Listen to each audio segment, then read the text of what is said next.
Welcome back. We are back, and we're back with more Spidey action and good old Wolverine 2. So, spoiler alert, we're going to go through the book and we're going to share every page. Haven't read it, read the book, then come back. So, Guggenheim and Andrews are on this creative team, and we're going to jump straight in because I've been excited about this one.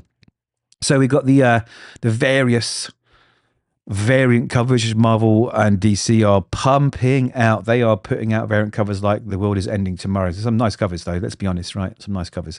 And here we go, we get the book. So Wolverine's starting off here, and he's slicing out some Hydra dudes, and he's been called to Berlin, where he has to meet up with someone called Bill Branscombe, who is a career spy, intelligence agent to the highest bidder, and apparently morally agnostic. So he's not a great guy. Now, he unfolds a story to Logan that there's this list called the Janus Directory. And this Janus Directory, thought to be a myth, is very, very real. And what it does is it has the true identities of every undercover agent, past and present, and it also includes records of virtually every mission those agents went on. So in the wrong hands, this could be terrible, right? And in the right hands, it could also be terrible. And they decide that someone has to do something about it. Now, who has it? Is it a villain? No, it's S.H.I.E.L.D. S.H.I.E.L.D. has this list, and they're probably just as bad as the villains at this point, right? So they decide we need to go and get this list and protect it. So Wolverine decides that he needs someone to help him, and he decides it's going to be good old Peter Parker, Mr. Spider-Man himself, because, as revealed later, he's a dork, right? And he can crack through the sort of cyber security that's protecting this file, and they can get the data and get out of there. So Peter is obviously on one of his ill-fated dates where Shay, the girlfriend no one wishes Spider-Man was with and no one likes, and why have we still got Shay, is telling him that he's not a good boyfriend, basically, and that he always messes up and always runs off from a date. And invariably or not, that is the truth. And guess what? It happens again. Because Logan turns up looking badass on his motorcycle saying, hey, kid, we got to go. Hop on. No time to explain. You know, the usual thing, which is cool. It is cool. And there's some nice humor in this book. You know, it feels very Spidey. I'm not a big fan of Kaare Andrews' art. I'm not saying it's bad art. I'm saying for me, it's not my preference, but does a great job in this book. Well, see for yourself as we go through the pages. Anyway, we are in Astoria, Queens, and there's a defunct S.H.I.E.L.D. storage facility which is being held off the books. And apparently the list is on a computer on that helicarrier. Now, of course, this isn't going to be easy, right? It's not going to just be we walk on, we get the list. No. Of course, there's some baddies there too, right? Because these baddies, they've heard about the list and they want it too. And we've got Omega Red and Kraven teaming up to take on old Wolverine and Spider-Man here. So big fight ensues.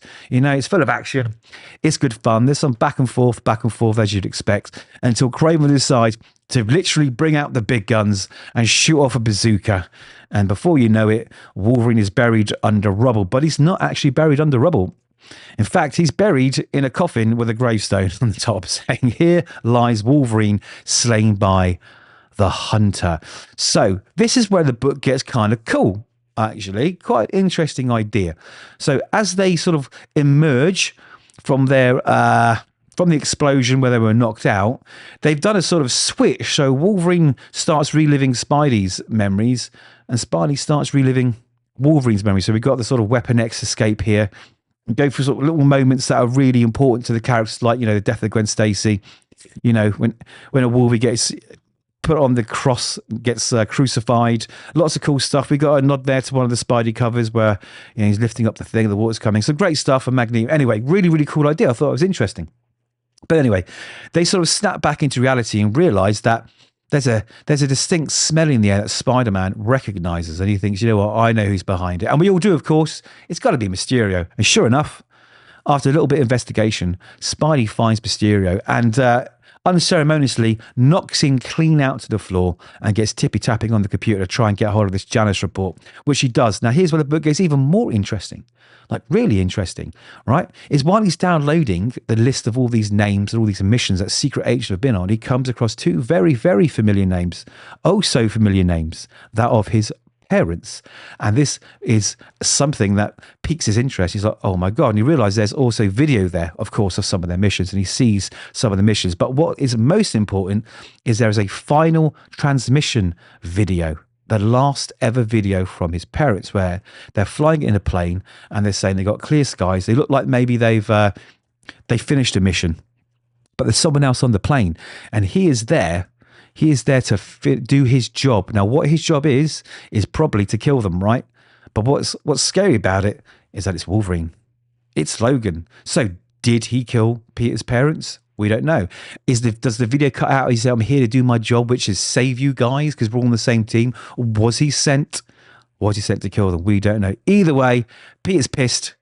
We don't see the end of the video, and he crashes through the fire, knocks Wolverine to the floor and says he's going to kill him. So really interesting. You know, it's fast paced. It's interesting. It's very, very Spidey. I think Guggenheim's really captured the characters really, really well.